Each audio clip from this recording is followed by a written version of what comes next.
Estoy en Go Live.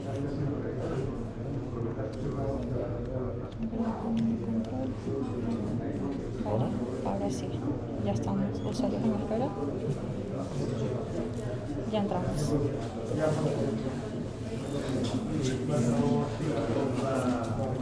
Semana.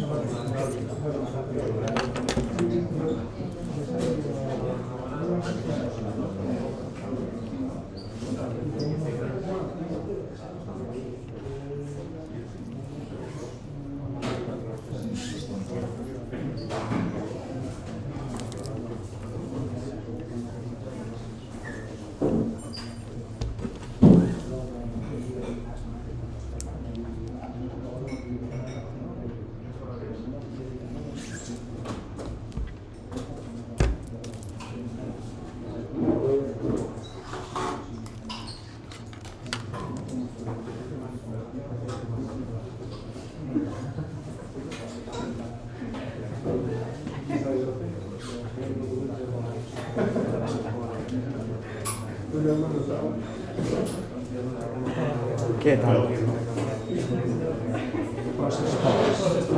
¿Cómo ve?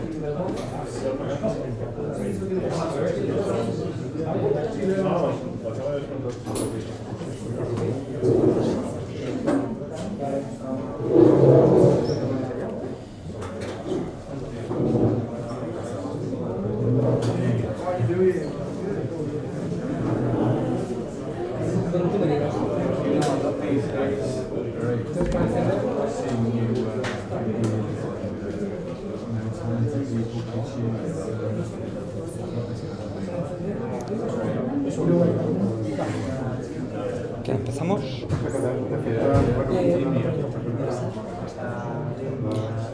Puedes sacarla. Sí, sí, sí. El que habla puede, hasta que y en las preguntas también.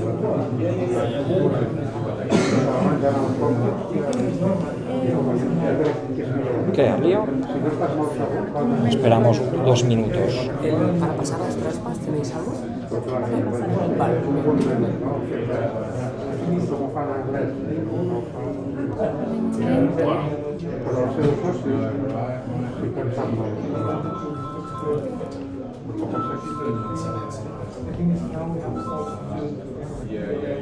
¿Qué te pondré en esto?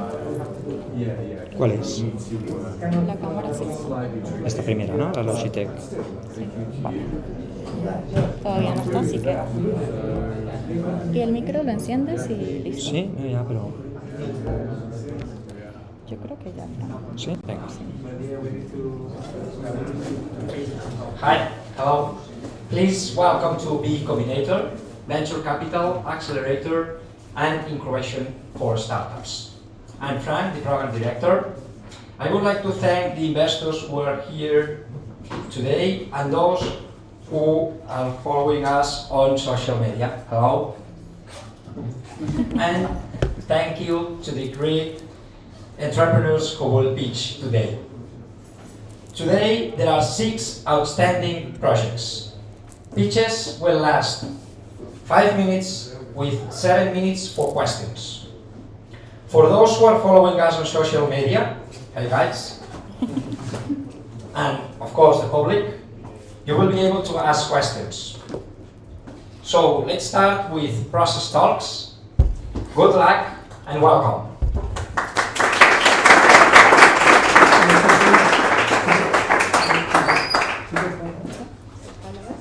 Hello, can you hear me? Hola. Hello, hello. Okay, thanks. So, one moment, please.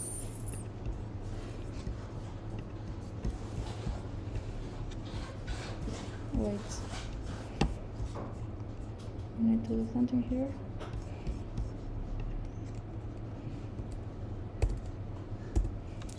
Yes. Thanks. So, thanks for the invitation. It's a pleasure to be here. We are Process Talks. We help our SMEs to digitalize their processes. Let me start with a very simple example, which is very popular, very common in a SME environment. So we have Anne. She is the accountant of a small SME. She is receiving on a daily basis tons of emails representing the client payments.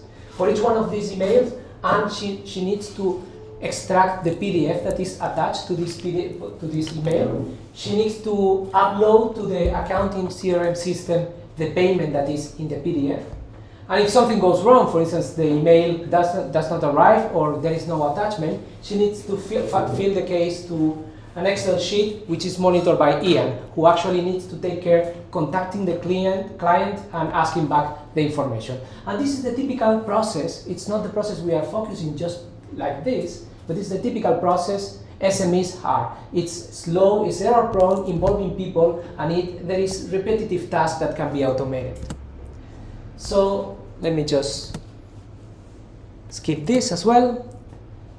You can do it better. So a current technology that you can find in the market, not only us, but current technology, can help to automate some of the tasks. So there are possibilities to build a small micro task to actually filter emails on a particular account and filter those that are of interest. Also, there is technology that you can find in the market to read a PDF and extract particular information, in this case the payment, or technology for retrying if something goes wrong. So we are looking for impacting SMEs so that they can focus manual tasks for really creative tasks that have an impact on the company. For instance, here, Anne can spend more time in global finance, and Ian can simply build loyalty with big clients. This is the type of impact we are looking for.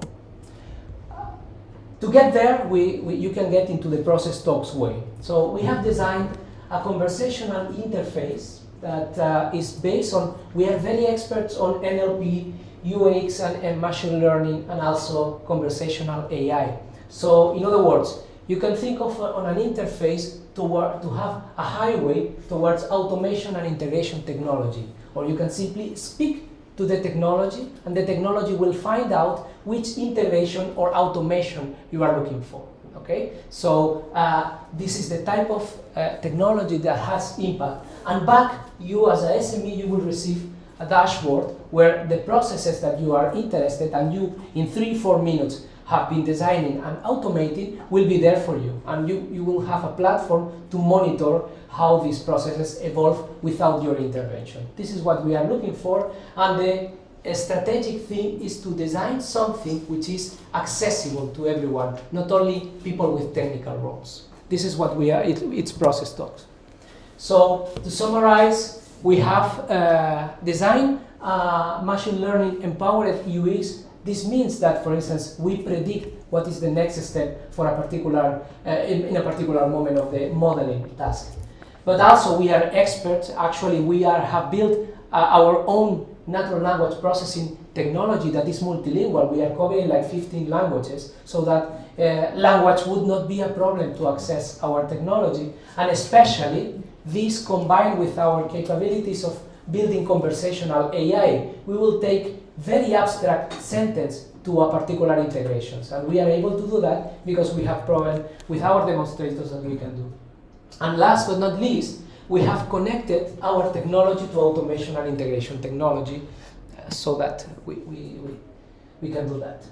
So we are talking about a large and a growing market, and we are talking also about a massive opportunity. So for instance, Forrester 2 weeks ago predicted that they will spend like more than 3,000 million euros in automation just in Europe. And this is just a trend that has come here to stay. Actually, it is a fact that current SMEs do not adopt automation. And I think our technology, which is, it's a very good compromise between, automation power and ability to deliver the value. It's in a very good compromise. Here you have a bit the competitive landscape. You can think of integration tools, Zapier and the like, or classical, more close to the small companies' digital process automation tools, or vertical tools, okay? Because we don't focus on a particular process, we can cover all these, let's say, peripheral processes that none of this technology can cover, and we can do it. We can design in 3-4 minutes, very simple process. Done. That's it. 50 seconds to finish. 50 seconds. 50 or 15? 30. 30, okay. So, of course, we are building a SaaS, and you can see that the cost is operational cost. And we are fundraising around, first privately 300,000 euros, but of course this will not be enough. This is an ambitious project, so we are also combining this with public funds that we are asking now, 600 aggregate. So we are, this is the team, and I'm Josep. Well, this is some advisors, and I'm Josep. I'm very happy to answer any question you may have. Thanks. Thank you.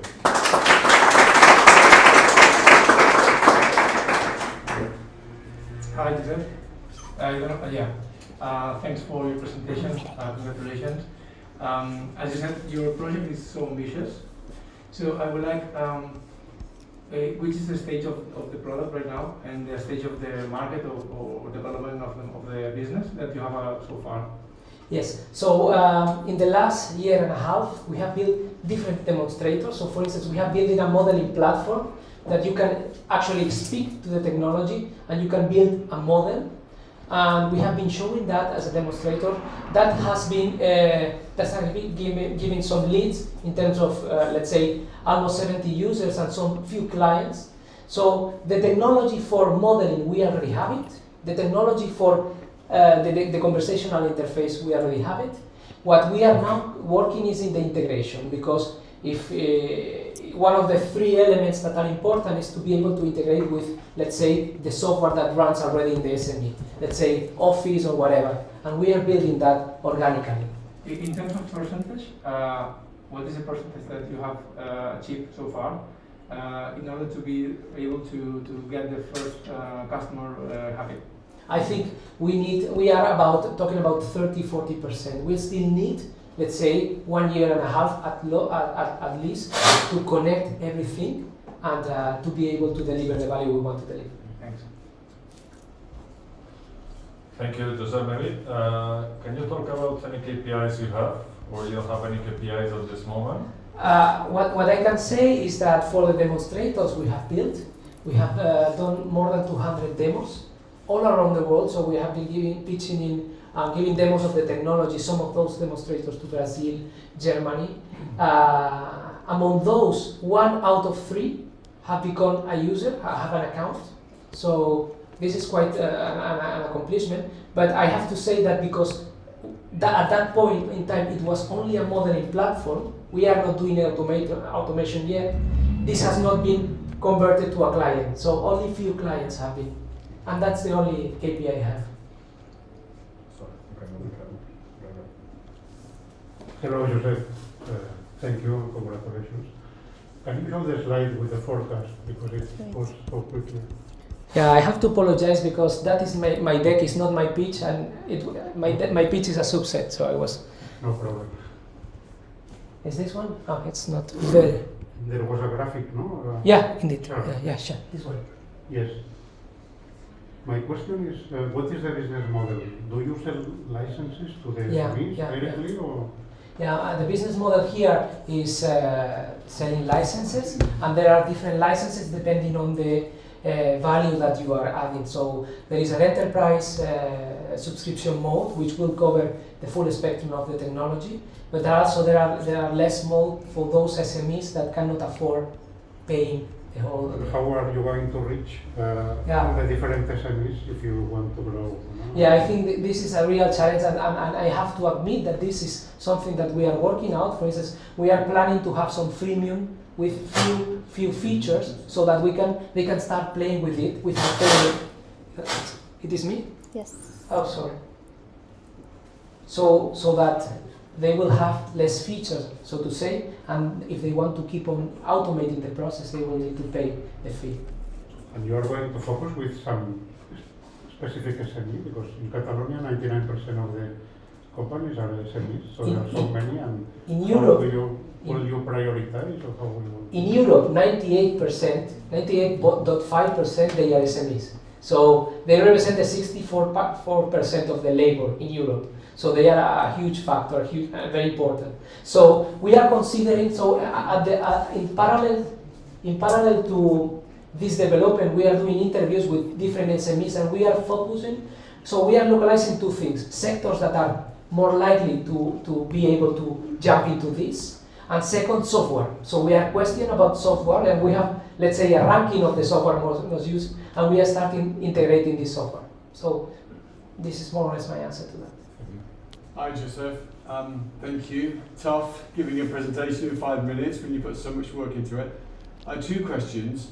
I hear machine learning, I get very excited. I invest in a machine learning business in fintech. I'd like to hear a little bit more about your skills and your team's skills around machine learning. How serious are you when you say that? Because everyone mentions it and nobody's serious. The other thing is, how much money have you raised so far? Friends and family, etc. Good. So regarding machine learning, we are 2 out of 4 of this team. We are researchers in the University of Catalonia. We are publishing, we are leading some projects on machine learning. So I think we can talk about machine learning. The second question is, so far we have put around 20,000 euros. That is from our budget, okay? But also this project is, so we constituted, let's say, 10 months ago, but before of that, that was a project spinning off from the university, and in that we already have been investing about 150,000 euros, because all the people have been working till now. A question from Mark from YouTube. One of the keys for these solutions is the number of integrations existing in the platform. Zapier has many dozens. What are your plans for integrations, and which are the ones you will tackle first? Yeah, a bit like answering to to the colleague here. So I absolutely agree. So, but our focus is not the general audience for the time being, but SMEs, and we are, querying them, which are the most popular software they use. Of course, depending on if we, at the beginning, we focus on a vertical, maybe we will not need all the software, but we will only focus on integrations. But I totally agree that the more integrations they have, the more attractive is the solution, and we are working on that. Thank you so much, Josep. We're going to go for the next pitch. Big applause for him. ¿Ya acaba bien? Sí. Vente hacia acá.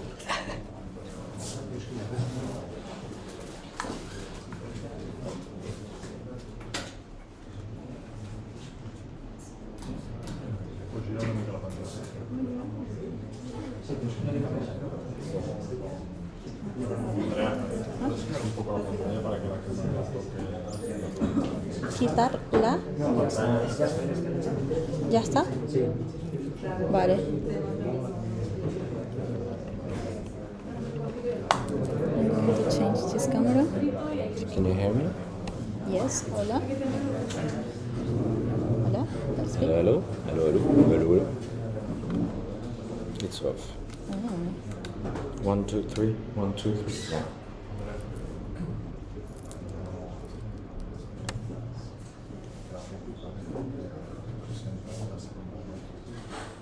Vale. One moment. I'm going to make a transition. Take Navaro.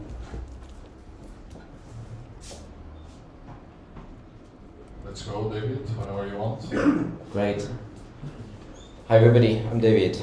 I spent most of my career as a professional marketer, working for companies such as Workday and Oracle to help a very old industry, HR, to move to the cloud, to increase efficiency and profitability.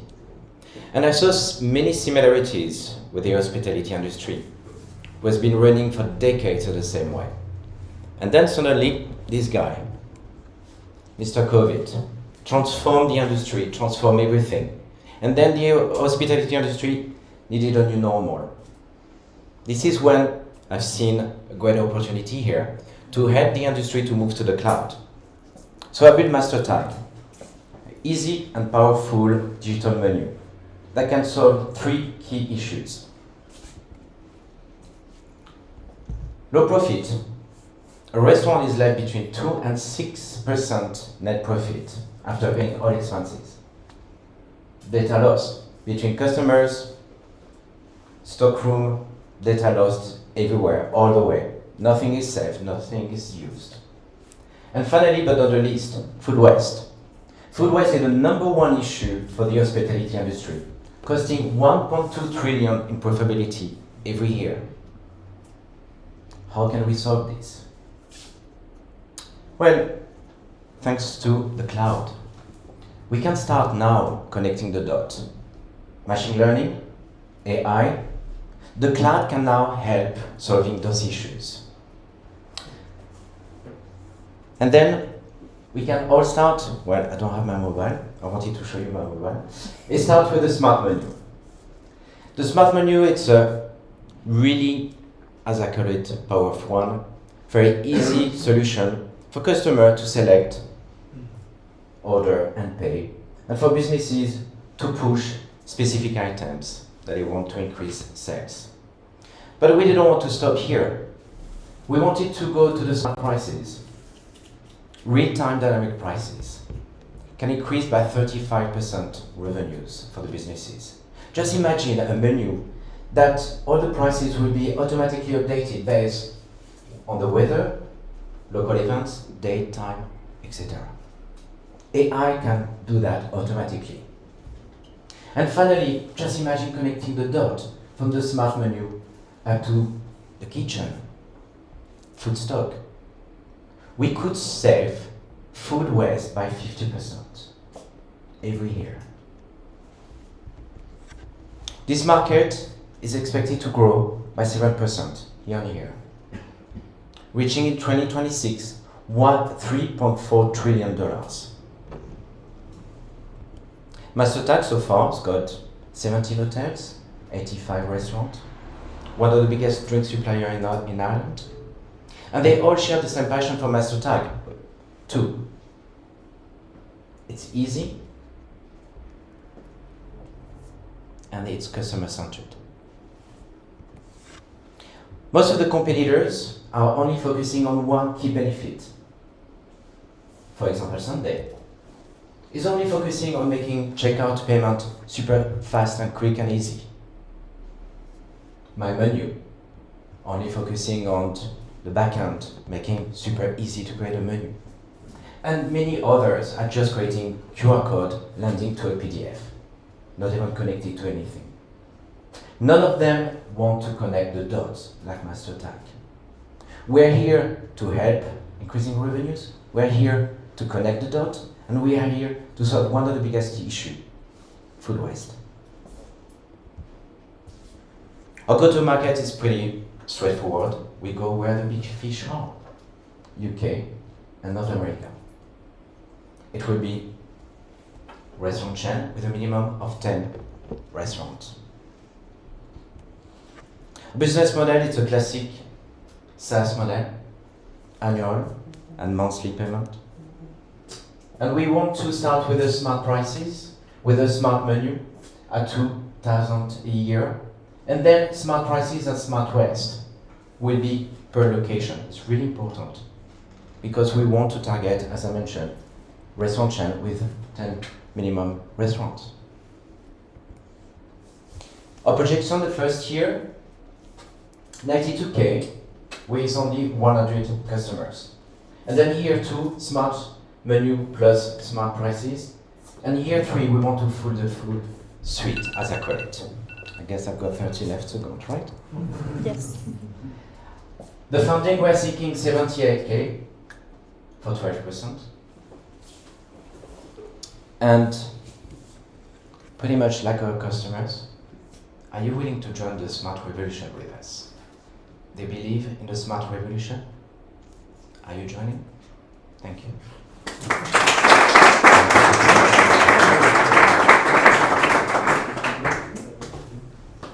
Thank you, David. Such a great pitch.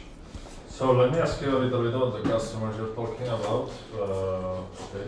You're talking about 17 hotels, 85 restaurants, and one restaurant was a drink supplier in Ireland. Okay. Yeah. Okay. So how much are you charging them right now? So we started the smart menu, and we need to finalize. This is what we need to raise funds in order to finalize the smart menu.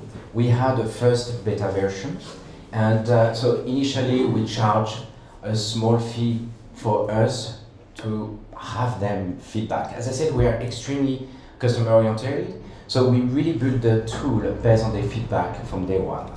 So we charged them, we had made money, but all the money went back to development. David, hola. Excellent presentation, David. Congratulations. Can you tell us what are the main challenges when you are selling to restaurants to convince them to join you? Yeah, that's a great question, because this is exactly why I started my pitch by comparing with HR. 5 years ago, this industry were like so afraid of digital things, and because of Mr. COVID, they are now forced. Otherwise, some of them will vanish, and this is why they understood the value of the digital world, because now they are lacking of staff, now they are really lacking of customers, and they understood the value of digitalization for them. So the pitch you would have asked me 2 years ago would have been extremely different where we are today. And I think this is the time for the hospitality industry to move towards the cloud, exactly like HR 10 years ago. I hope I understand the answer. David, thank you. Oh, sorry. David, thank you. Very good pitch. Liked it. Exciting business. You've identified a huge problem. Tick. Step number 1 of any pitch, identify a big problem. You've done that. You talk about data and you talk about capturing data. How does your app, how's it going to solve that problem? So, work in progress. This is why we need funds in order to make sure we are collecting the data. It's all down to big data. Right now we have data which is like disconnected with those businesses, and this is why as well one of my next CTO is like really into machine learning and AI, and this is where we want to go, connecting all the data together to share that as well to our customers, because they really want, and they are really keen to understand the data that they are using every day, but that will be reversed back as well to increase revenues. So early stage, but this is our vision. So just a reminder, if anybody from the public wants to make a question, just raise your hand and Frank will give you the micro. Right now we have a question. You're charging almost 2K annually? Correct. Is that per restaurant, per chain? How does it work with hotels? Are counted as one license, as 10 license? So what we want to do, it's pretty much, well, we could like maybe to the price model. So we want to open the door to the street smart revolution with the smart menu at 2,000 euros a year. Before this one. So that would be for the company. And then the 299 would be per year per location. So meaning a restaurant chain, if they want the smart prices, we will have to multiply by 10, because our minimum would be a restaurant chain with 10 restaurants. So this is our price model, and when you see the price and the benefit they will get on a monthly basis, that's not a lot. So it's really attractive for them. Okay, another question here. Hello, thank you for your presentation. And can you prove the improvement in the business who use your platform? Correct. Well, correct. I'm going to explain. As I said at the beginning of the pitch, our current user and our current customers love MasterTAAG for one key reason. We developed the tool based on their needs, and we develop with them the solution. And this is pretty much the answer of your question. Everything that we created, it's because they've seen a need and we developed that for them. And the last one was like last week. We created a new feature for a customer because of a clear need. So this is our best proof of concept by our customers. Any number? Yeah, what type of number would you like? Like KPA, improvement? It's too early stage. We launched in June this year, And then so far, you know, it would be presumptuous to give any number right now. Thank you. You're welcome. Another question from social. Is the plan to use the current logistics as Deliveroo, Glovo, etc. to deliver the menus to the customers? And if so, do you plan to partner with anyone to cover this? Okay, this is a great question.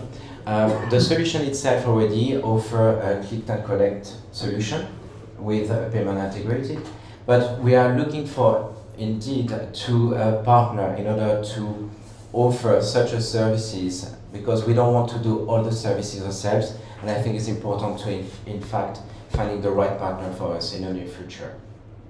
Thank you. Thank you so much, David, for your answers and pitch. Big applause for him, please.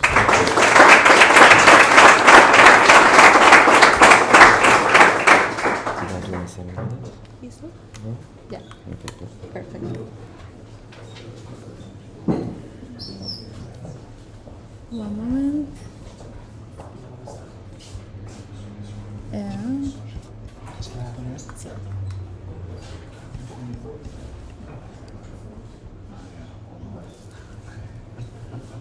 Sí. Sagüés.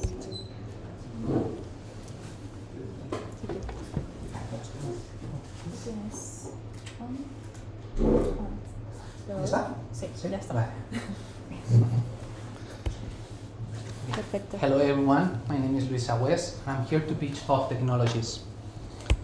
I am an engineer and executive MBA. I have plus 8 years experience in startups here in Spain and in Australia, and I work for companies from the group Rocket Internet.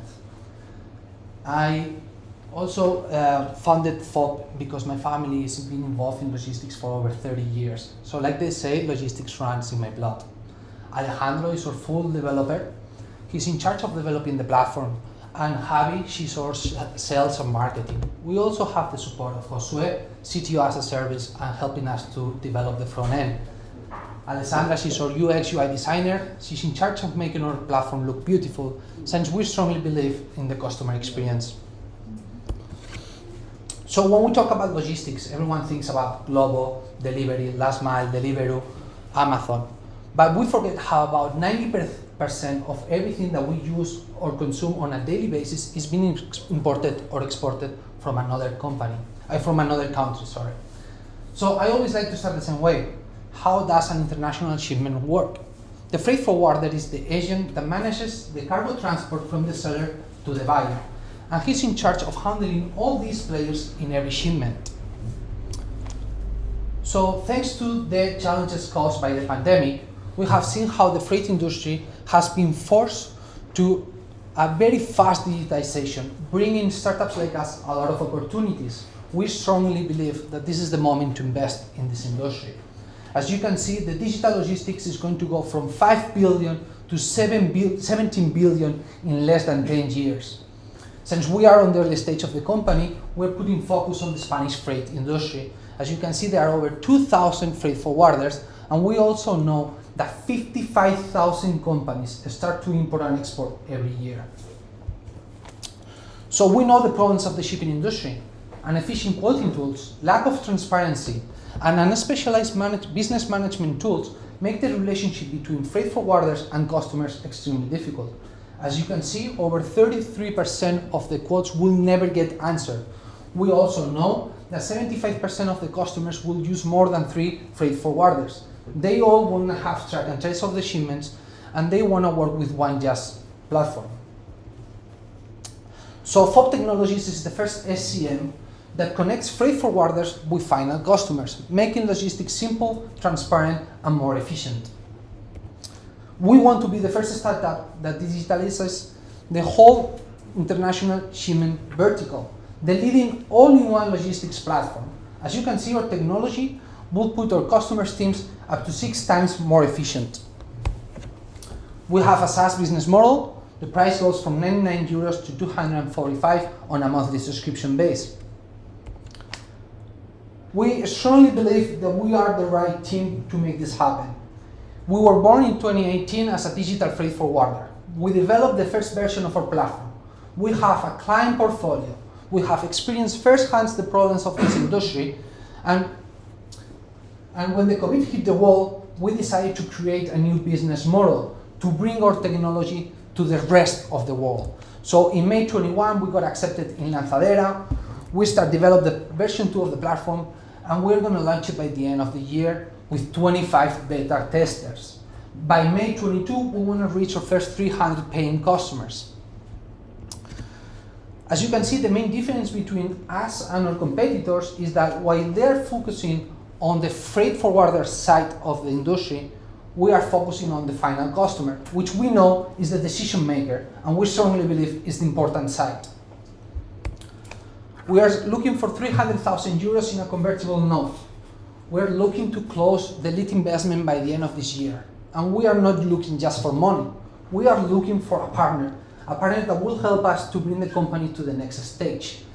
The money is going to be invested in product development and on the sales machine. This is FOB Technologies, and we make logistics simple. Thank you very much.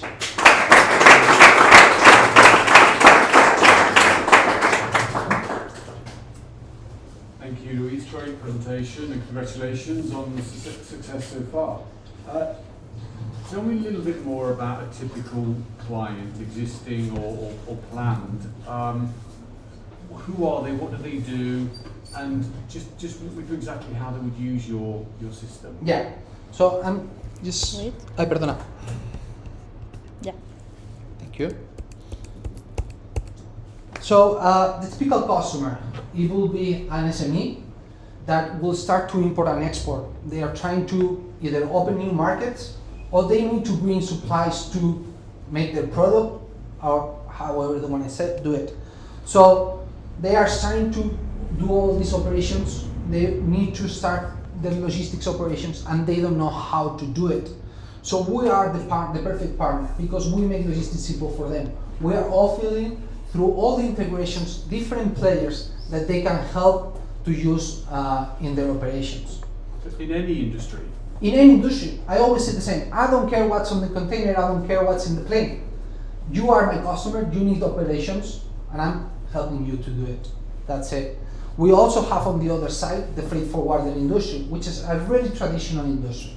Right now, all the players are working with these many different tools, making very inefficient decisions, and the relationship between them is very, very difficult. I hope that answered your question. Yeah, it does. Sorry, one more. You already have relationships with the logistics companies and transport? Yeah, because we were born as a digital freight forwarders, we've been doing this service for over 2 years. So we have already contracts with shipping companies, MBOCCs, truck companies, customs broker. Actually, as I mentioned, my family has been involved in logistics. My dad is a custom broker for over 30 years.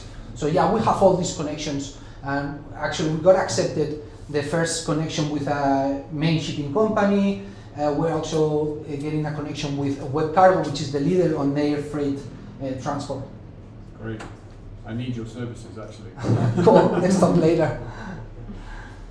Hi, Luis. Thank you for your presentation, and we love it.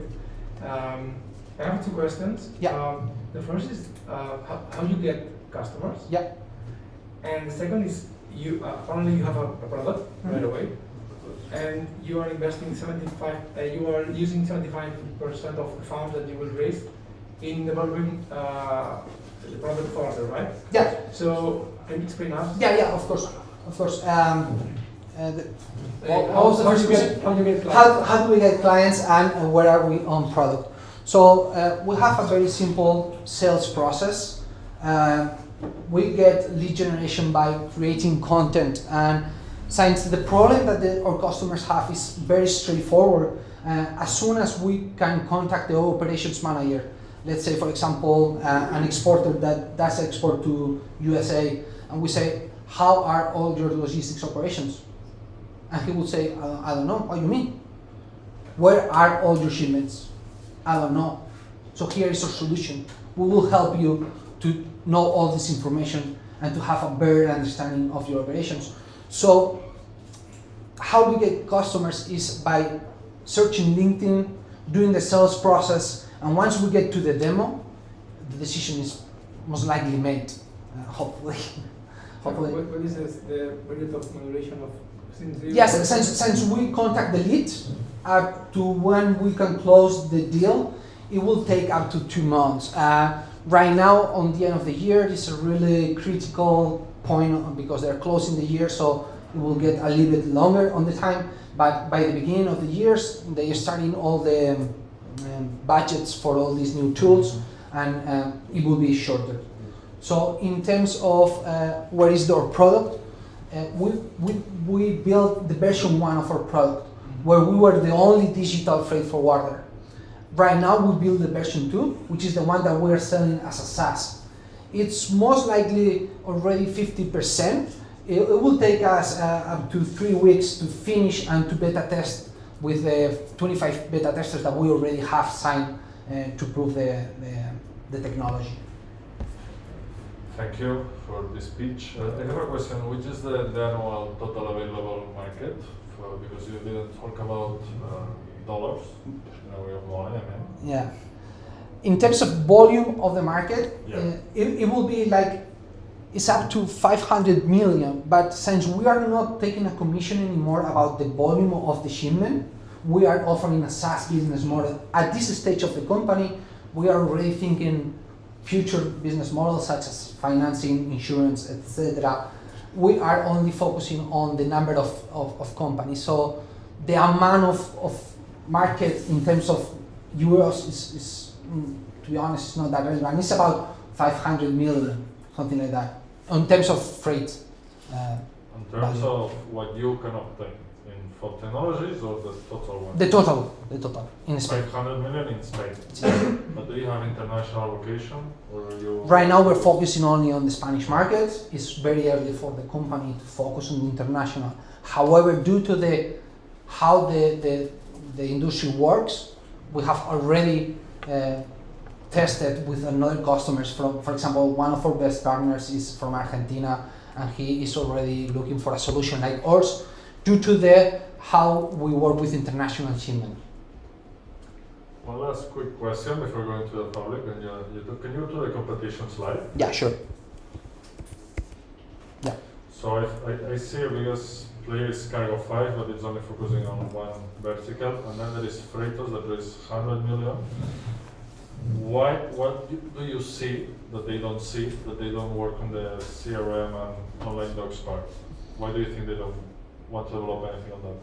First of all, Freightos, Freightos is divided by 2 companies, which is actually Freightos on the sea shipment, and they are only focusing on the rate management. They are a marketplace for freight industry. And the other one is WebCargo, which is actually a Spanish company, and it was bought by Freightos Group 2016, 2017, and I had the chance to meet Manel, which is the founder, and he's actually the one that approved the API connection with them, and they also are a marketplace just for air freight. So what they are focusing their business is just on the marketplace of the freight. Thank you. Any more questions? Thank you very much for the presentation. Yeah. It was really nice. I would like to ask you, why do you think that your clients are going to go to your solution? Right now it's a very classical industry that they talk by phone, they talk by email, they have all the information in folders. Which is the main reason, which is the big pain that they face, that is the motivation for you to have a client. So if you could develop, it would be nice. Yeah, so I have a couple of reasons. The first one is that right now they cannot have all the information together in just one site. So that doesn't allow them to take, strategic decisions. And due to what happened with the COVID, where the freights got skyrocketed, I mean, they reached the highest in history. We had problems with the supply chain. The ever-given happened, so the supply chain has been broken, like pretty much in the entire world. And that, without this platform or without this type of tools, our customers cannot take a smart decision. They cannot get into advantage of these problems, you know. And also, there is another question: is we have a new generation of people coming to work to these companies, while we're used to work all the time with our phones. smart technologies and smart SaaS. That's why we believe it's the right moment to do something like this. That's it. Thank you. No sé si lo he hecho bien.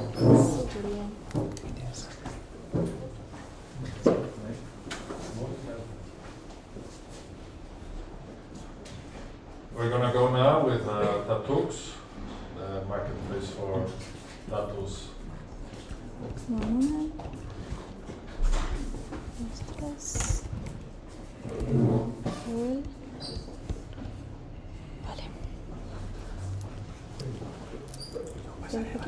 Vale, entonces vas. ¿O vas pasando tú? Sí. Vale.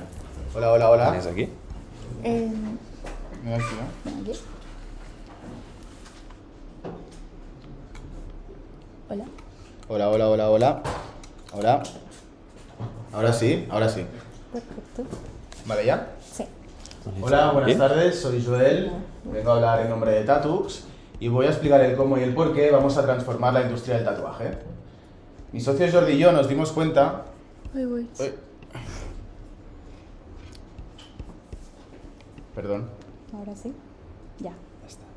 Pasa.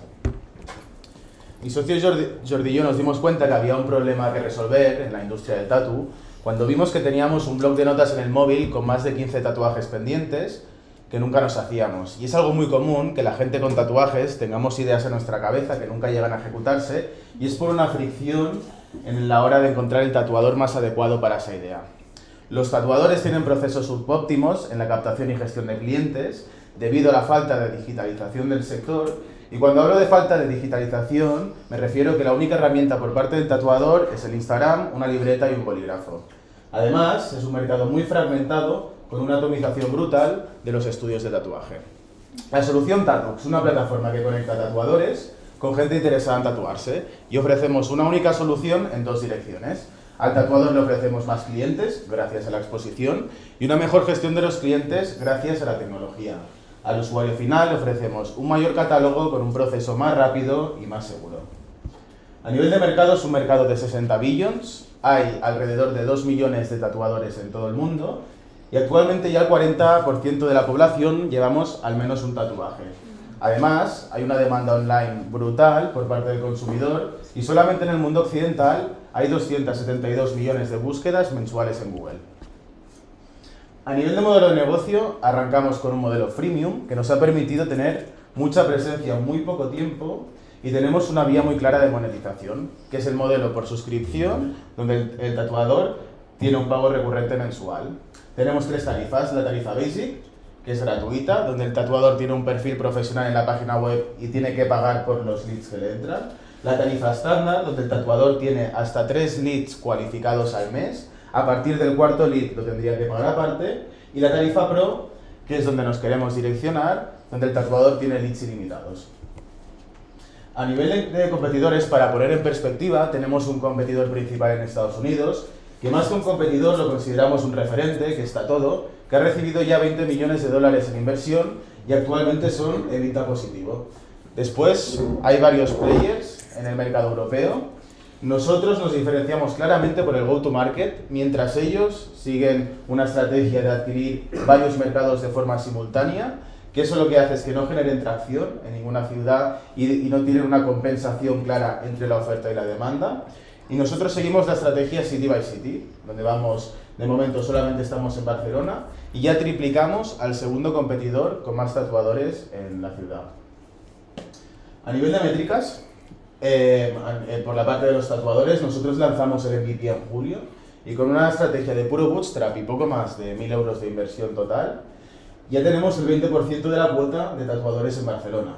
En verano nos concentramos en ampliar el catálogo de tatuadores para ofrecerle un mejor servicio al consumidor, y desde septiembre, que empezamos a monetizar y activar las membresías estándar y atacar al consumidor, ya tenemos 82 pagos recurrentes a través de Tatux por parte de los tatuadores.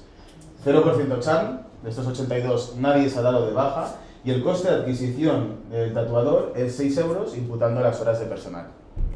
Por el otro lado, el lado del usuario, ya se han hecho más de 120 tatuajes a través de Tatux, el GMV es de 25.000 euros acumulados, el total de tatuajes hechos a través de la plataforma, y el coste por lead y el coste por adquisición es realmente muy bajito.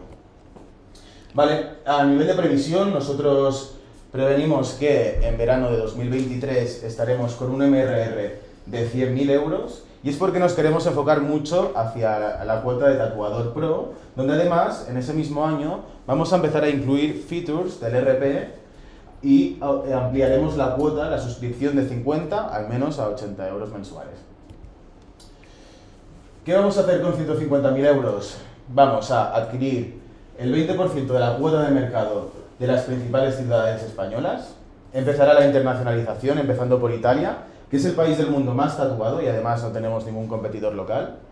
Vamos a ser el número 1 en posicionamiento orgánico a nivel nacional, que será algo relativamente fácil porque está muy poco competido, y vamos a automatizar en 100% todo el proceso de booking de un tatuaje a través de Tatus.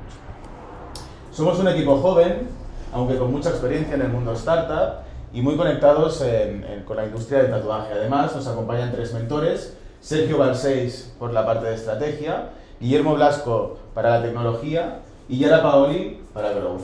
Y tenemos un partner estratégico, que es Atomic, que nos están ayudando a montar toda la estructura de SEO. Muchas gracias.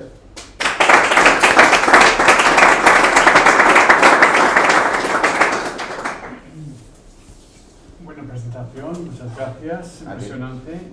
Pero no entendí muy bien de dónde vienen los leads, los usuarios, por qué van a usar el producto. Vale, actualmente te refieres. Sí. Nosotros somos conscientes que es un negocio de comunidad y de SEO, ¿vale? Sin ir más lejos está todo, este competidor de Estados Unidos, el 70% del tráfico de su web viene de SEO, ¿vale? Y es donde nos queremos enfocar. Ya estamos trabajando en crear la estructura de SEO, aún no tenemos mucho tráfico directo y estamos tirando de paid media, ¿vale? Entonces tenemos un sistema de automatch entre cliente y tatuador. Hay algo muy guay, que es que los clientes, cuando tú te quieres hacer un tatuaje, tenemos 5 variables. Una variable que es la ubicación del cliente, el estilo de tatuaje, el contenido, la sofisticación, que va ligado al precio, y por último, la última vez que le hemos dado un lead al tatuador. Entonces, así podemos garantizar pues el repartimiento de leads, que ahora mismo estamos atacando por paid media, enviando al usuario a un formulario de autocualificación en nuestra página web. Pero después del tatuaje, ¿por qué el cliente se queda en tu...? Bueno, porque al final, a nosotros también, por un lado, nos interesa que el cliente repita con el tatuador, porque al final lo ha conocido a través de nosotros y es un argumento comercial. Decirle al tatuador que donde de verdad rentabilizas la plataforma es cuando tú fidelizas al cliente porque le has gustado y ha habido feeling y repite contigo para toda la vida, quizá. Es algo muy positivo por nosotros. Pero la realidad es que también hay un tipo de cliente muy habitual que no quiere repetir con el mismo tatuador porque tiene ideas diferentes. Al final no es lo mismo este tatuaje que llevo aquí que el de aquí. Los dos me gustan, pero no lo han hecho los mismos tatuadores. Gracias. Joel, sí. Felicidades. Muchas gracias. ¿Cómo al final la clave de este negocio es que haya match entre el tatuador y el usuario? ¿Cómo conseguís que, porque la retención irá ligada sobre todo a esto, cómo conseguís que haya estos match?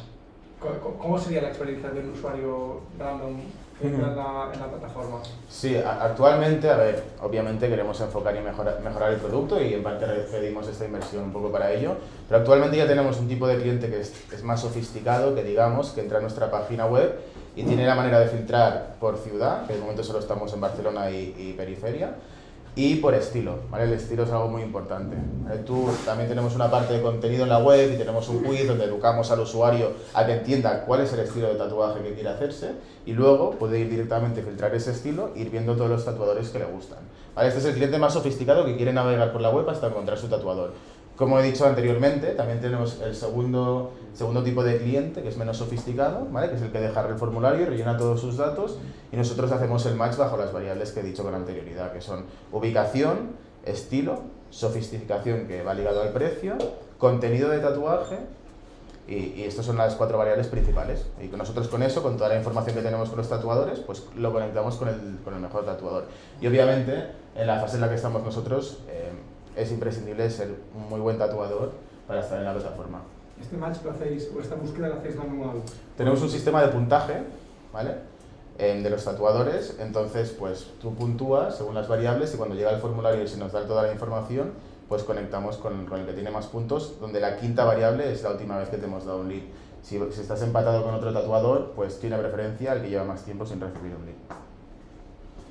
Hola, Joel, una pregunta seria. ¿Quién tiene más tatuajes en el equipo? Yo creo que gano. Está igualado. Yo creo que gano yo, no es para hacer muy Es chulo, verdad, pero puede los suyos ser. son más grandes, entonces bueno, podríamos dejarlo en empate técnico. Gracias. Ahora en serio, ¿cuánto habéis cerrado de la ronda hasta la fecha? Tenemos apalabrados unos 50.000, 60.000 euros. Hace poco que lo hemos empezado, pero bueno, la verdad es que estamos confiados en que con estos números la vamos a conseguir. Pero bueno, a nosotros nos gustaría especialmente entrar en Bcombinator por todo lo que ofrecéis más allá del dinero. Gracias. Joel, una última pregunta. Sí. Triplicáis el número de tatuadores, veo que es como vuestra métrica principal y habláis de los clientes más en un plan secundario. ¿Cuánto estáis ahora mismo facturando mensualmente? Y a nivel de clientes, ¿cuánto crecéis cada mes? Bueno, va equilibrado. Nosotros, de hecho, estamos siendo muy prudentes a la hora de captar tatuadores. Cada día dejamos a muchos tatuadores fuera porque es una industria muy hermética, tiene que estar siempre controlado la oferta y la demanda, porque si se nos descontrola y entran muchos tatuadores y no les damos de comer, que digamos, van a hablar entre ellos. Es una industria como que tienen un poco mal vistas las empresas y tenemos que ir con pies de plomo. Entonces, cada tatuador tiene 3 leads al mes. ¿Vale? Es lo que estamos consiguiendo. Y encima con este sistema de match estamos consiguiendo que los leads se tatúen, ¿vale? Porque si no también se darían de baja y de momento no echan. Y una métrica también importante es que prácticamente el 80% de los tatuadores consiguen un tatu su primer mes. Entonces, bueno, de momento vemos que la atracción que funciona y la verdad es que nos sentimos seguros de poder escalarlo a otras ciudades con más inversión que los 1.000 y poco euros que hemos invertido. Bueno, Joel, muchas felicidades. Muchas gracias. A mí me ha llamado la atención que has dicho que el país donde se tatúa más gente es Italia, pero sin embargo los competidores no están allí, y vosotros tampoco, porque estáis empezando ciudad por ciudad. No sé, la pregunta sería, ¿con qué velocidad o qué plan tenéis o prioridad de ciudades? ¿Por qué no vais a Italia, por ejemplo, ¿no? También? Vale. A ver, la primera, respondiendo por qué Tatodo no está en Italia, Tatodo, que es nuestro competidor que más nos fijamos, los demás de momento no nos dan nada de miedo. Tatodo ha elegido el mercado anglosajón. Es un mercado mucho más grande de lo que parece y aún les queda mucho recorrido incluso a ellos. Nosotros vamos a ir a Italia después de España, pero viendo los casos de éxito de los marketplaces, sin ir más lejos españoles, como marketplace de servicios concretamente, como Idealista o Habitísimo mismo, los fundadores hablan que es muy importante ir ciudad a ciudad, city by city, controlar la oferta y la demanda, y nosotros nuestra estrategia es cuando tengamos el 20% de Madrid nos vamos a Valencia, cuando tengamos el 20% de Valencia nos vamos a Sevilla, luego a Bilbao y luego ya nos vamos a Roma. Sabemos que es un negocio de grandes ciudades, es un go-to-market parecido al de Globo, de ir a grandes ciudades, que es cuando se aglutina la masa de tatuadores, y una persona de Vic no le importa venir a Barcelona a tatuarse, ni mucho menos. Entonces, iremos a Italia, queremos ser los primeros en ir a Italia, y de hecho estamos buscando esta ronda de inversión para eso, para poder quemar el mercado lo más rápido posible y crecer y correr lo más rápido posible para quedarnos todo el sur de Europa, Portugal, y no sé si iremos a Latinoamérica o empezaremos a competir en los países donde está todo. ¿Nadie tiene ninguna pregunta o ganas de hacerse un tatu por el mismo? Un descuento del 10%.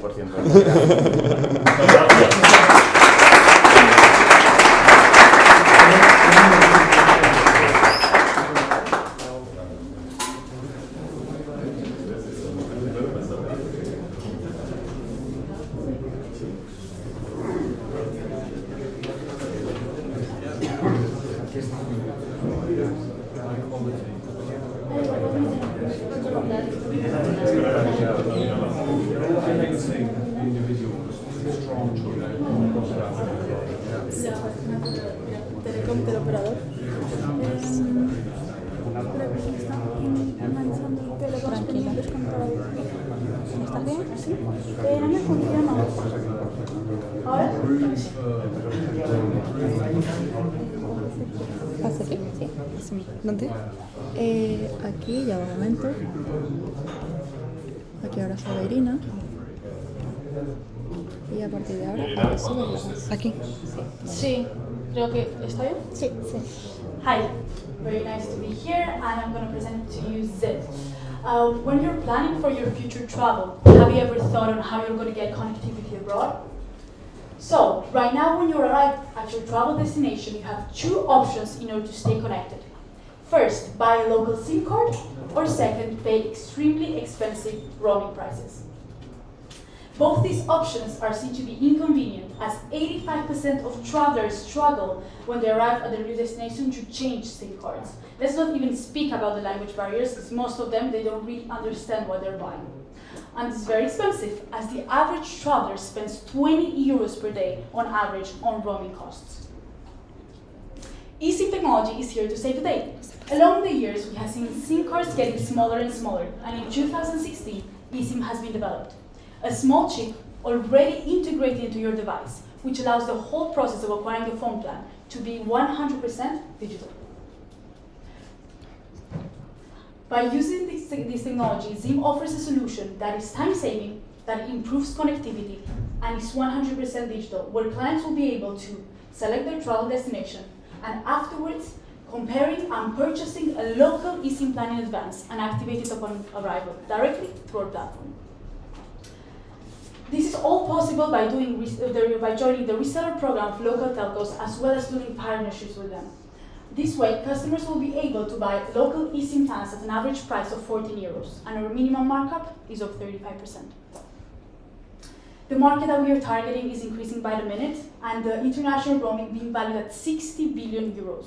And our forecast show that by 2024, there will be 109 million active eSIMs in our go-to-market, which puts it at a 5.7 million euro market share by 2024. We are not the only one targeting this very interesting market, although our competitive advantage comes from offering the lowest cost for the best connectivity in the market. This is all due to our local strategy.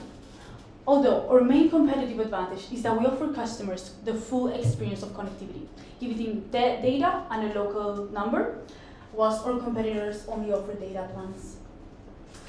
We are launching next month in more than 30 countries with Truephone, our first partner.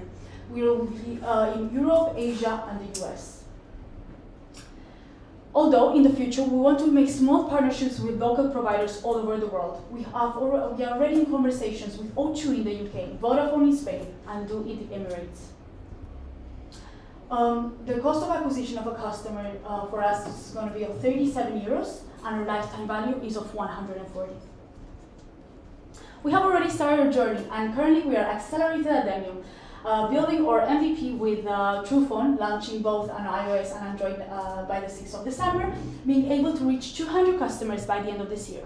In the future, we want to join partnerships with local providers in our go-to-market, which are Spain, UK, and UAE, being able to reach 10,000 customers per month by the end of 2022. We're also developing our APIs and SDKs to make the whole integrations with local telcos in-house. So the bond that drives the team at ZIM is our passion for traveling. We all come from very international backgrounds, and as frequent travelers ourselves, we understand our customers' struggles. First, we have Lily. She's our CTO, and she has experience in computer science and app development, and she's a pioneer of women in tech. Then we have Julia, my co-founder and COO. She has background in business development and economics. And this is not her first entrepreneurship experience alongside myself. I'm Irina, I'm the co-founder and CEO of ZIM, and I have experience in finance and digital transformation. Then we have 3 amazing associates who are working hand in hand with us to make ZIM happen. We have Abraham and Ahmad working with Lily to build the whole technology and product in-house. And then we have Nick, our head of marketing, who is opening up our social media and building our marketing strategy. We lack a bit of experience. We're a very young team, but we have 3 great advisors with more than 25 years in experience helping startups in their fundraising journey. We also have Jose with more than 25 years in the telecom world, having worked for Nokia and Telefonica. In order to validate our problem and solution, we have conducted a survey with more than 600 respondents, with a positive answer that 90% of those would use ZIM in their future travels. And finally, the big ask, we are looking for 250K to join the reseller program of local telcos, the technical development and maintenance of the application, the marketing and employment. Out of these 250K, we have committed 100 by Bcapital and 12K by Horizon VC. eSIM is going to revolutionize the world of telco. Are you going to join us? Thank you.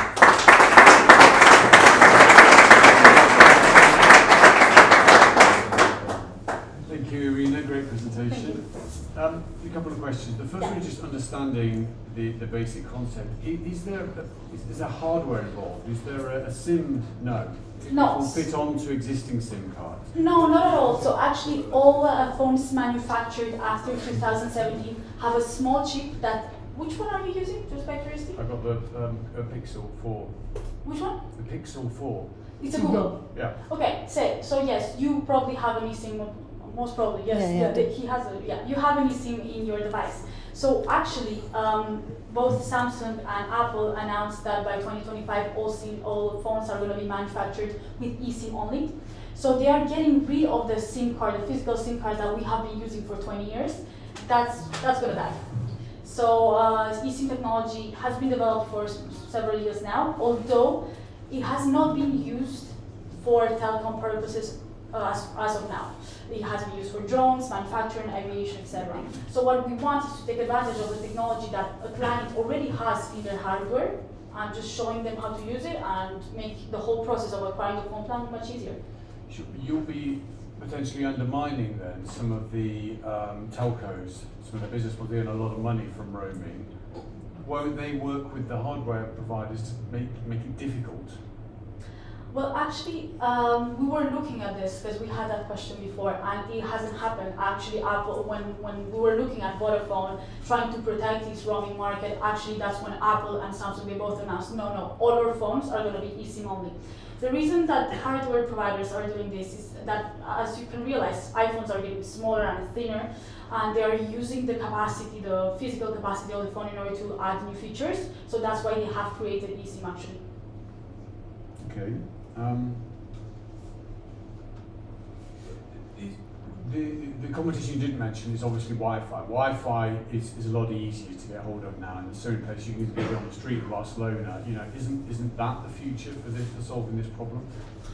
Actually, with political debriefs that have been happening lately, for example, Brexit, we have seen that roaming has been increasing actually. So Wi-Fi, it is everywhere, but you still need that connectivity on the street. How are you going to order an Uber if you're not near a Wi-Fi connection? How are you going to look through Google Maps? We are always connected to the phone. It happened to me 3 days ago that I actually started using eSIM myself, and I stopped having connectivity. And this is why I passed to eSIM. And for one day, I didn't even know how to connect. I forgot Wi-Fi. Because we're so used to having that 4G all the time, and when you're traveling, this is crucial. Yeah, you're right. It's extremely annoying. It's happened to me several times. You get the bill at the end of the month, and you didn't realise. So, sorry, one last question. You talked about a low-cost strategy because there is competition currently. Just to explain briefly that. Yeah. So we are the first one in the market that are actually doing local partnerships. So we are actually working hand in hand with big telcos such as Vodafone, Orange, Movistar, etc.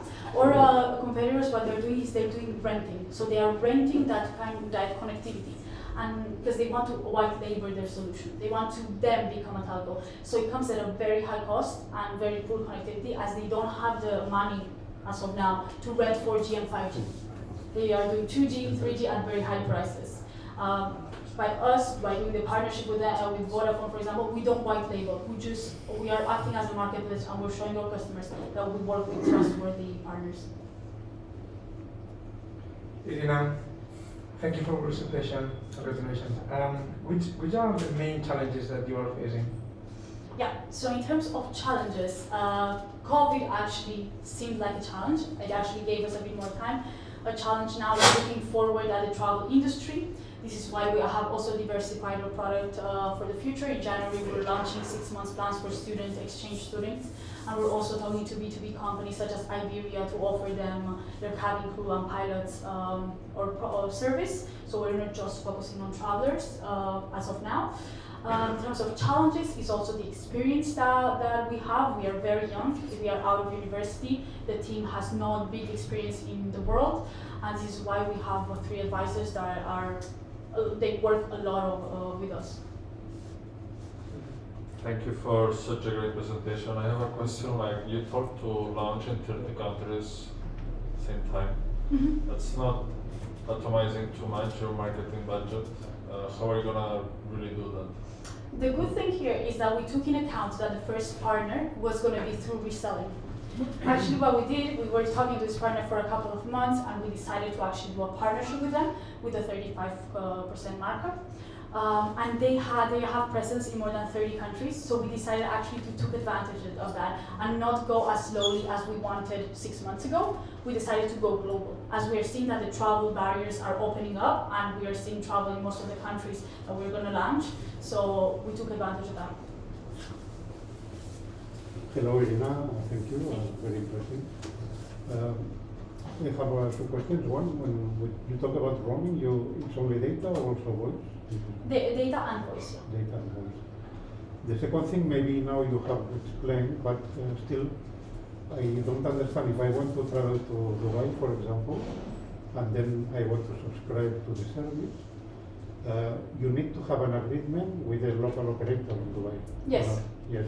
That depends. For example, with TruePhone, we are not integrating the UAE, but we are already talking to do. Also, you are giving an example that is very hard because UAE they have a very protective market. The good thing, since we are not coming as a white label and we are coming alongside hand in hand with one of their partners, it's easy to integrate the market. Yeah, but the question, I have experience all my life working with operators, and the lead time is very, very slow normally. So I also, maybe I didn't catch exactly the previous question, that to go to 30 countries so quickly, the negotiation with these companies takes a lot of time normally, or not? That depends on the partnership. So for example, with our first partner, with TruePhone, they have already presence in 30 countries. So we don't have to actually go country by country. Yeah. With TruePhone, it's enough for 30 countries. What we want to do in the future is actually get local partnerships to also kind of create competition inside the application.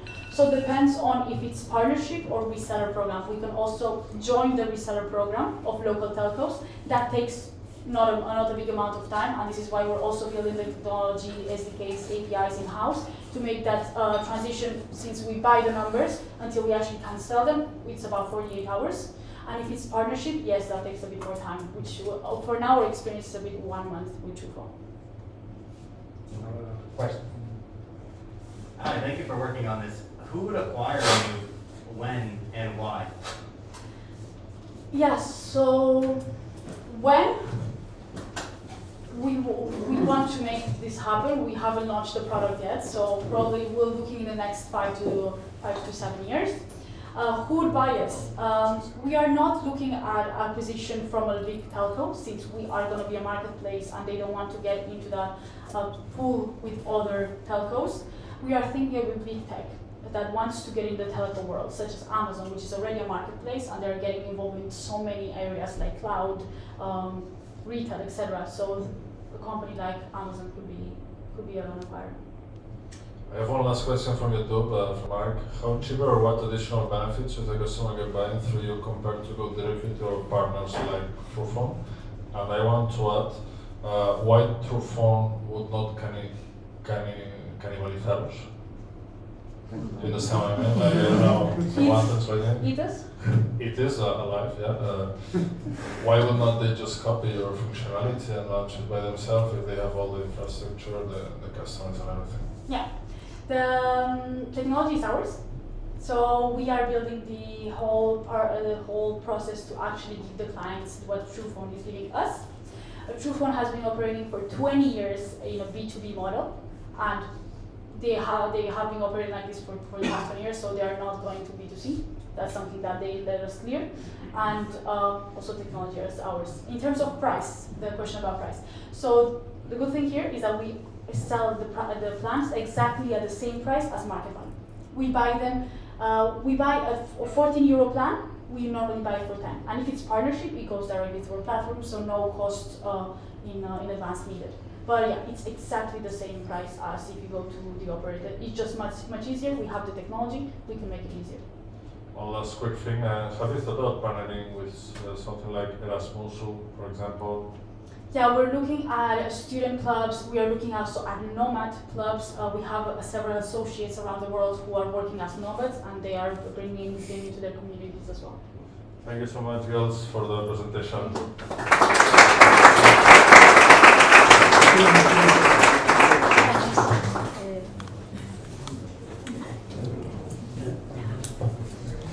Quiero ver si esto funciona. Ah, no, no. No.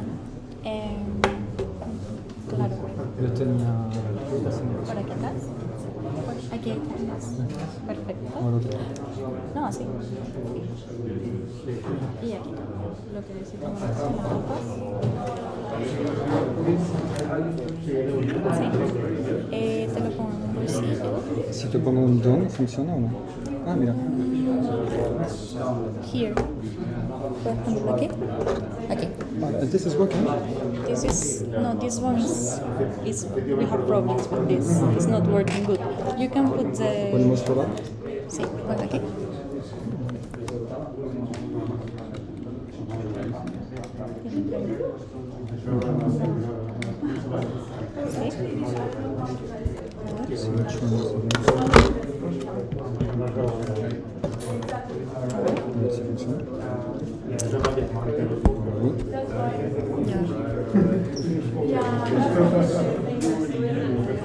Como press. No, no lo identifica. Press the key nearly to the right click.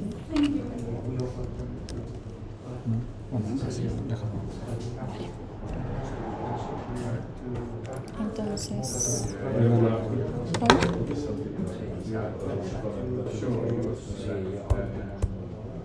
Esto es sí, ¿no? There we go. Wait. No, it's not. We are going to pass from.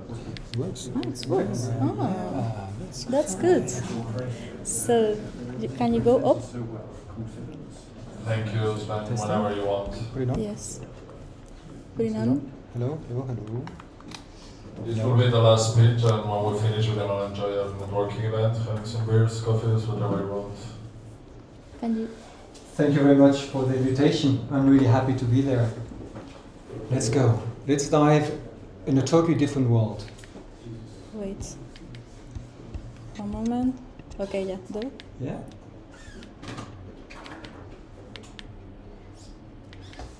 We need a startup who fixes issues. Let's do it from here. Very good. This is Maria. Maria can be your wife, your daughter, sister, or friend. As a woman, Maria should be happy to become a mother. But is she really? And does it matter?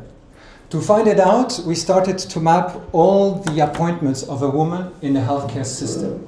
There are around 60 different appointments with several healthcare professionals. Now, the reality showed, and we did a lot of investigation, that usually they have far less visit than plans. And most of the time, no contact at all with mental health specialists. And this leads to the hard truth. Over 90% of all the women who are becoming mother experience some kind of mood disorder during motherhood. And up to 25% of a severe mental health pathology. But we will never know who is affected. 75% go underdiagnosed, and we won't be able to help.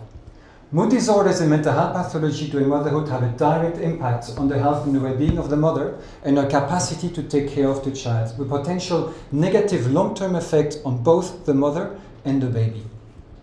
That's why we launched Dana. Dana is a digital assistant to empower and inform the woman during her motherhood journey.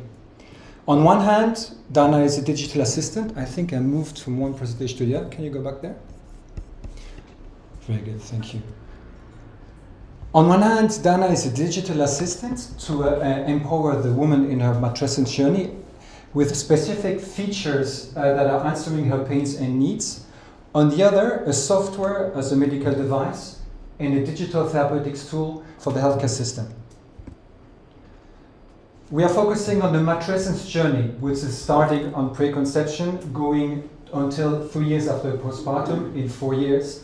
And our IP is a Motherhood Vitality Index, which is following the mental health and well-being of the woman during the complete journey. We are building a scalable data architecture from the start that can be scalable in different countries. We started in March 2021, launched our first MVP with 30 psycho-educational program that we tested with users with a 70% efficacy. We launched our second MVP now in September to continue to track the traction of the users and to start with our Motherhood Vitality Index analysis. In the next year, we will start with the medical device interface and work with the healthcare system. Objective 2023, achieve the CE mark in the medical device certification. We are starting with a free app to capture user data and work on the data model. We will then go to a B2B2C model where we will distribute the app through healthcare specialists and through hospital, and we will continue to a B2B approach where we will have this digital therapeutics tool for the healthcare system. We found a lot of high-tech, med-tech companies around there, but none is focusing on motherhood, and a lot of well-being apps, none for having the medical device standards. And this gives us space to innovate and take 3 years in advance. We are starting in Spain, impacting 2 million women, and then we will go to Latin, US, and Europe with over $1 billion market potential. Veronica and myself started digital companies in the past. We both started this project based on our own experience. Veronica always wanted to be a mother and could not achieve on her maternity journey. And I, as a man, I'm totally sure that I should have done much more for the mental health of my wife with the 3 kids we had. We are blessed to have a specialist of big data, analytics, AI, like Ignacio, prenatal psychology, Marta and Vega, and mobile apps UX, Noemi, within our team, and a huge range of advisors working in motherhood and mental health specialties. We started with 70,000 euros that came directly from a pediatrician and from the midwife, both telling us we need a digital solution to help us in our work, and are now looking for 250,000 more to prove the product a market fit. We already have 55,000 from a German accelerator confirmed, and looking for the rest to close the round. Let us fight mood disorders and mental health pathology. This is an invisible illness that we really can do something about it. We can cut this numbers by half in 4 years and offer to the healthcare sector a real tool that can help her for the early detection, diagnosis and monitoring of mental health. And this way, we can give to millions of women and to their families a better life for years to come. Thank you.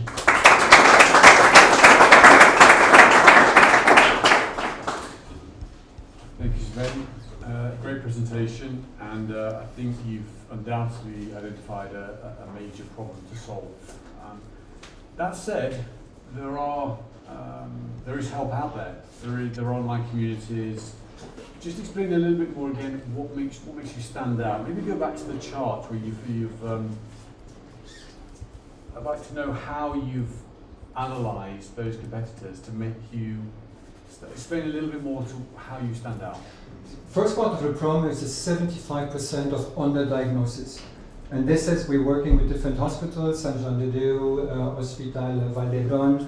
We're also working with different type of research centers and universities, and we all agree the detection, there's a lack of detection. These here are medtech companies focusing on mental health, and the mental health is once you have a diagnosis of a pathology, and then when you know you have a depression, you can start to treat the depression.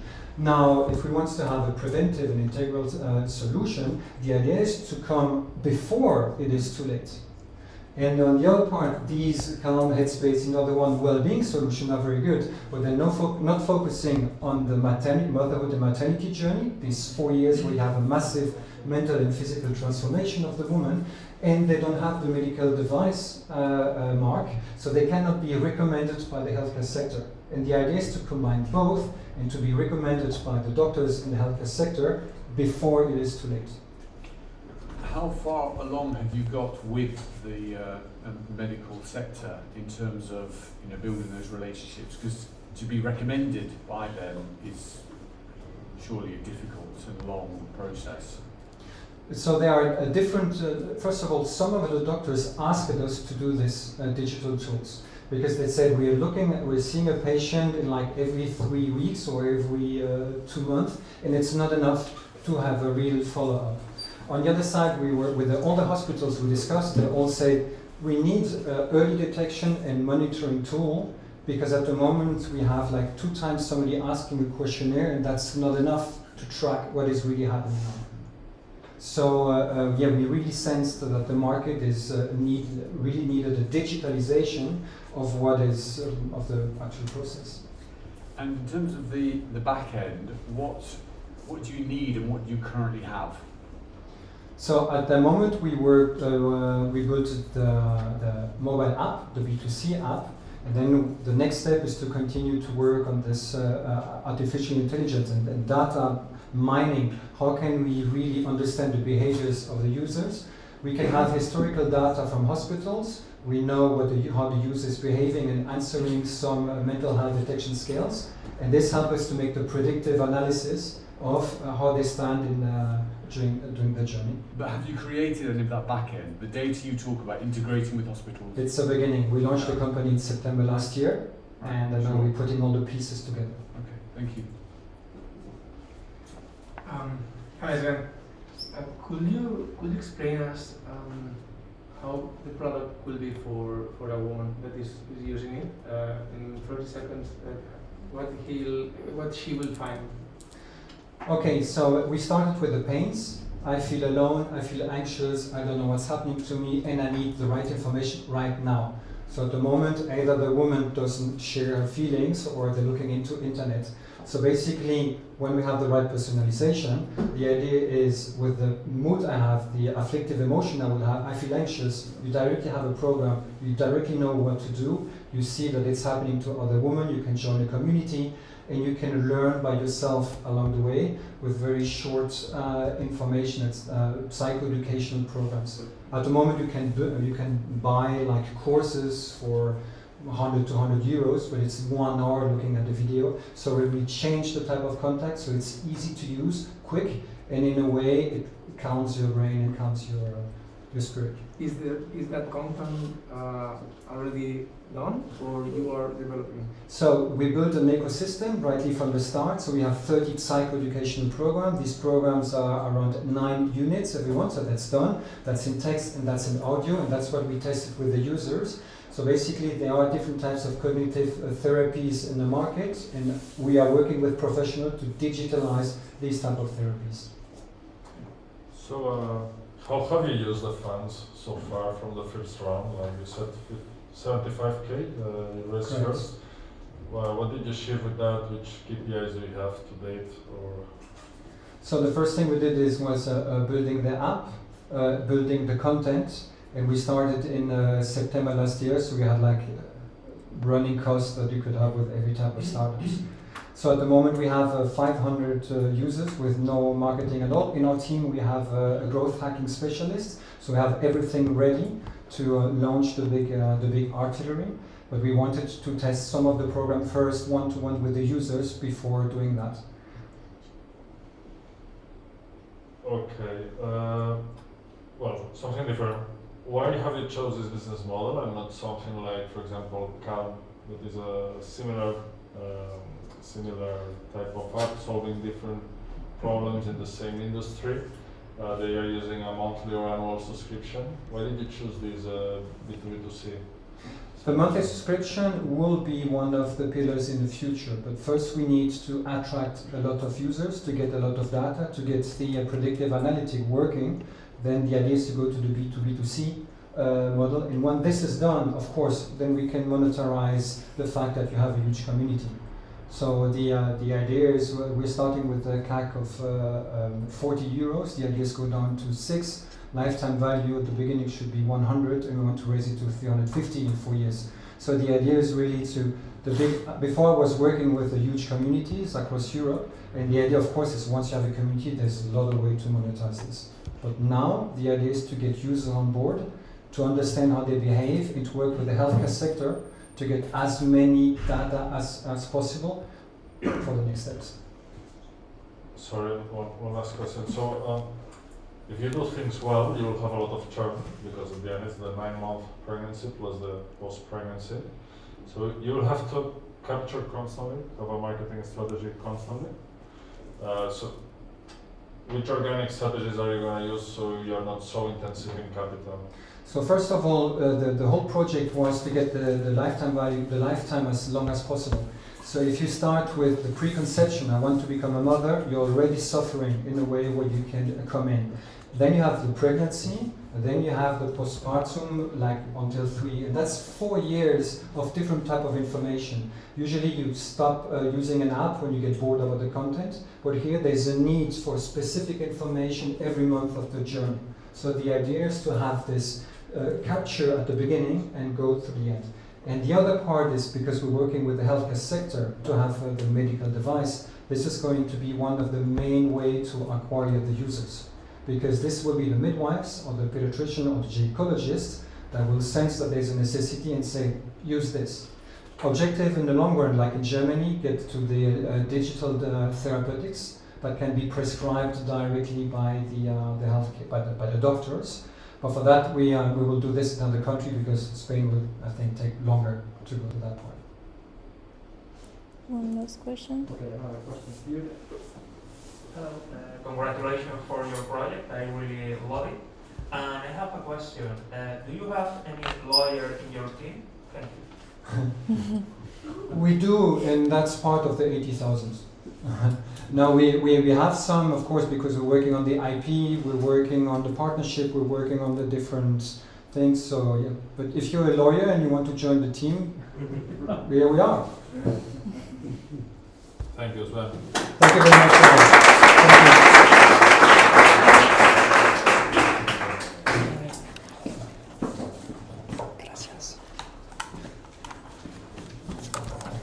Okay.